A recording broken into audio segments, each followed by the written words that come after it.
Hello, and welcome to the Media Kitchen podcast. My name's Ellena. And my name's Tristian. And welcome. Today, we'll be talking about the Italian neorealism which in the media industry. So, take it away, shall we? Well, let's start off. What is Italian neorealism, Eleanor? Well, Italian neorealism is a film movement that was based in Italy. It was the golden age for films in Italy, and it was set. It was characterized by stories set among the poor and working class. Wow, that's quite interesting. I heard that most of the time it was films on location and often used non-professional actors. Does it? That's very interesting to know. Yeah, I I know. wonder what the impacts were of this film movement. Well, funny you should ask that, because the impact was like the films often contended with difficult economic and moral conditions of post-World War II Italy, which represented the changes in the Italian physique and conditions of everyday life. That's very weird because when you're learning about World War II, you normally hear about Britain and not Italy, so that's quite I know, interesting. it's like an untold story. It's crazy.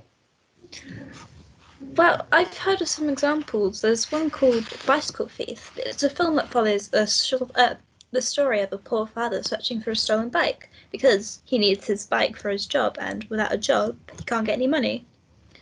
Yeah, So I've, it's I've, just I've so heard of it's, that film. Quite yeah. interesting.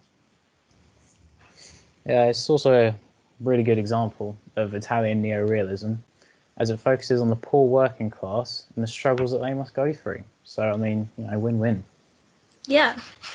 I wonder what kind of struggles they actually go through, because they must go through a lot. Well, yeah, for poor We working are class, no we money, are stuck on their feet. we are very lucky for what we have. Yeah. Yeah.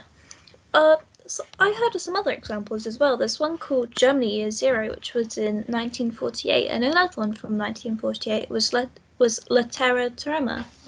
Wow, it sounds like 1948 was a hot year for these films. Yeah. Well, everyone, thank you for listening. This has been the Media Kitchen. To say goodbye, we're going to leave you on a duck pun. But first, let's have a few words from our sponsors. Today we're sponsored by Kitchin. Thank you, Greg. Some kind words. Yeah. Well, our duck pun of the episode is, what do you see when a duck bends over? I don't know. You see its butt quack. Wow, that's hilarious. Thank you.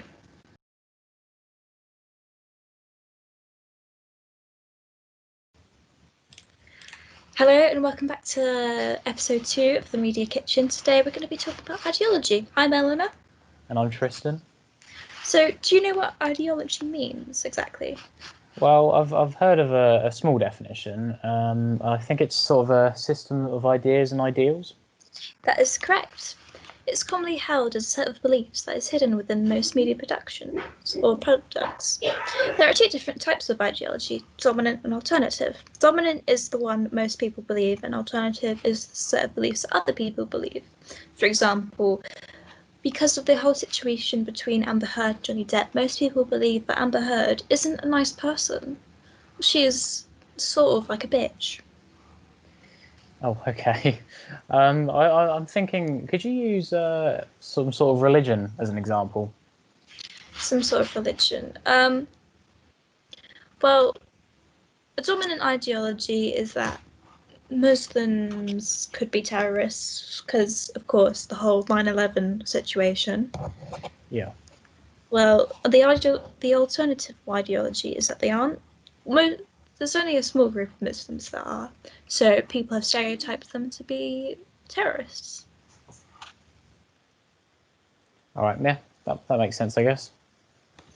I have heard of a film that is based upon this idea. So I don't know if you've heard of it, but the movie Hustle. Oh yeah, I've heard of that. Yeah. Focuses on the fact that men don't suspect women to be knowledgeable enough to be a con artist. This is a dominant ideology with the older men in this film. Yeah, and of course, they don't suspect their target to be a con artist either. Yeah, that's true. So ideology is everywhere if you think about it. Like, a dominant ideology is also we believing that the pound sign looks like how it does. Well, if you told it to an alien, they would be like, if you showed it to an alien, they'll be like, what is that? Yeah, that's true. Yeah. Well, thank you everybody for listening to episode 2 of our podcast. And like always, we will leave you with a duck pun. Yeah. So, what do you get if you put a duck in a cement mixer? Don't know what you get. Quacks in the pavement. That's very funny. Well, I know, I do try. Today is sponsored by Grace Fogg. Thank you for sponsoring us.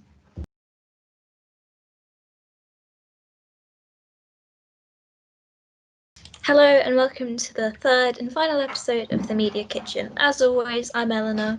And I'm Tristan. And today will be how animals are portrayed in the media. So we're going to be looking at how they're portrayed in the media, like you just said, and their scripted behaviour and ethnicity of treatment for shows. So the first thing that comes to mind for me is the recent news article about I'm a Celebrity. I don't know if you've watched it. I watch it from time to time. Yeah, Not the best. Yeah. Well, this article kind of says that they kind of haven't been treating the animals how they should be. So, what do you mean? Because they don't really have animals, they have insects. well, it's insects and like, well, yeah, I use animals as a wide variation. Yeah. Well, in the article, they state that I'm a Celebrity actually complies with animal welfare law concerning the use of animals and that they are proud of exemplary production practices. It also argued that portraying certain animals as nasty or frightening or as objects sends out a dangerous message and suggests some viewers may attempt to copy the trials themselves at home. I would hate to try and do the spider ones at home. Yeah, I hate spiders myself. The RSPCA's complaint stated that it has serious concerns, claiming that animals on the long-running show have been dropped, thrown, handled roughly, crushed, chased, overcrowded, scared by contestants, and prevented from escaping from stressful experiences and killed solely for entertainment purposes. So as you can see, that is a lot in the one article. Yeah. Now I think about it, I do remember one where they're stuck in a dollhouse with the celebrities and can't get out and they try to. Yeah, most things are like that on the show. Yeah. Well, I think I can think of some examples. Like, for example, you've got Over the Hedge, where both animals and humans are portrayed as evil, but you don't really see the characters as evil. Like, because the animals try and steal the food from the humans, and the humans try and kill the animals, but you don't really see the evil side of the animals unless you analyze it, really. In films, dogs are mainly sterilized as being good, when there are cases of dogs being nasty, because in most dog films, dogs are portrayed as companions, as loving, when sometimes they not really. You've also got all those like Jaws and Cruel, those type of things. The classic films. Yeah, like the sort of horror. Would you describe them? Some people would see them like that. Yeah, they like the humans. When really they don't. Sharks don't really eat people unless they've been agitated by the humans. Yeah. So it doesn't really. There's a lot more animals dangerous than sharks, for example, killer whales. But yeah, that sounds quite interesting. It does, yeah, it does. I wonder on the shows if the animals are treated nicely. Who knows? Because you've got, like, all the actors and models, they get their own food station. So I wonder if, like, in those dog films, the dogs get the same or something. Well, I expect they do to some level. But who knows? It could be something completely different to what we think. Yeah. Well, anyway, thank you for listening to our podcast. This will be the last episode, unless we decide to make another one. So, Tristan, this is the last duck pun. Are you ready for this? Yeah, this is sad. It's the last one. Why did the duck go to jail? I don't know. He was selling quack. Wow. Per usual, that's very funny. And thank you to our sponsor of the video, Oliver Likely. And thank you for listening to our podcast.